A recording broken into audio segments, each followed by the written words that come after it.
It's a big issue with kids and raising kids, especially the kids you have, because I have kids of similar ages, is they all want the phones with the apps, and we don't let them have that stuff, but it's a problem. Like, I just don't let them have it. Yeah, it's easy.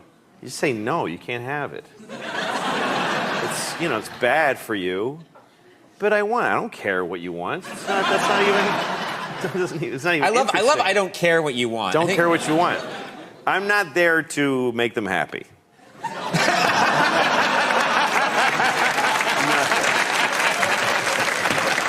Really? No, that's great. That's a terrific philosophy. That is. I'm not raising the children, I'm raising the grown-ups that they're going to be. So I have to raise them with the tools to get through a terrible life. That's the way I look at it. I hope you tell them this just before you turn out the light and shut the door. Exactly. Your life will be horrible. Exactly. Click, slam. But no, some parents really struggle with, like, all the other kids have the terrible things, so my kid has to. Yeah, let your kid go and be a better example to the kids. Just because the other stupid kids have phones doesn't mean that, okay, well, my kid has to be stupid, otherwise she'll feel weird. Right.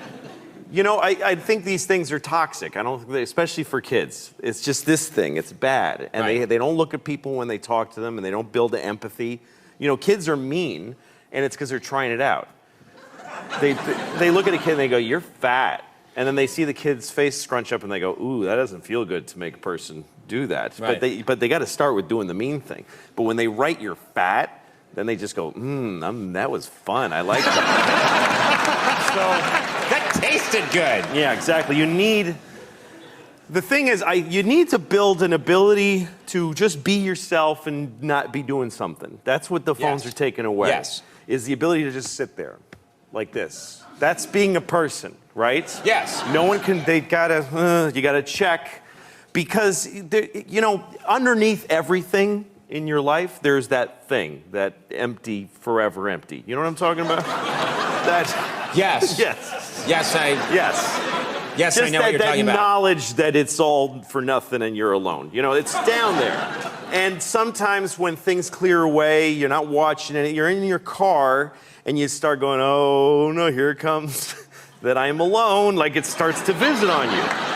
Just the sadness. Yes. Life is tremendously sad just by, being in it. And so you're driving, and then you go, that's why we text and drive. I look around, pretty much 100% of people driving are texting. Yes. And they're killing, everybody's murdering each other with their cars. Yes. But people are willing to risk taking a life and ruining their own because they don't want to be alone for a second, because it's so hard. I was in my car one time, and a Bruce Springsteen song comes on.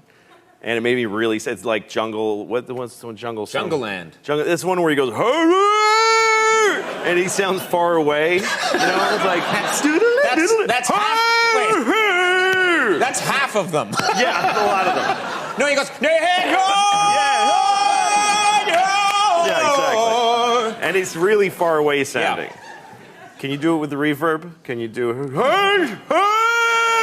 No, they're not doing it. They're not. Try it. So, Like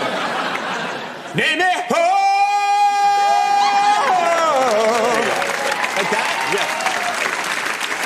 yeah. Except for it was Springsteen. If it was you doing that, I would have been like, what the hell is that in my radio? Springsteen. I did it just the same as Bruce. And I heard it, and it gave me kind of like a fall back to school depression feeling. It made me really sad. Yeah. And I go, okay, I'm getting sad. I got to get the phone and write hi to like 50 people. And then, somebody cool writes back, and then somebody not as cool writes after, and I'm like, oh, you, I'm not going to... I got somebody better. But, hey, how come you didn't answer my text? Speaking of which... because he wrote first, that's right.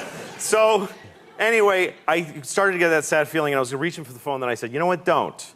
Just be sad.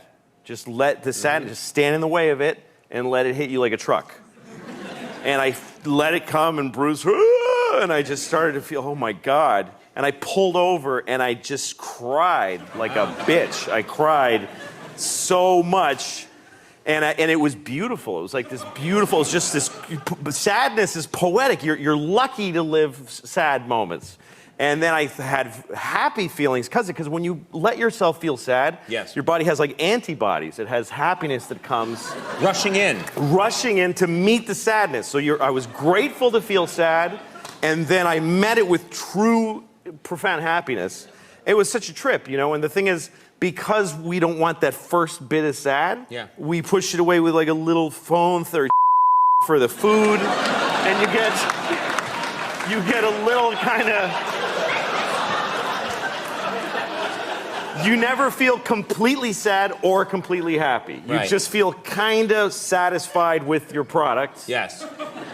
And then you die. So that's why I don't want to get a phone for my kids. That's what I'm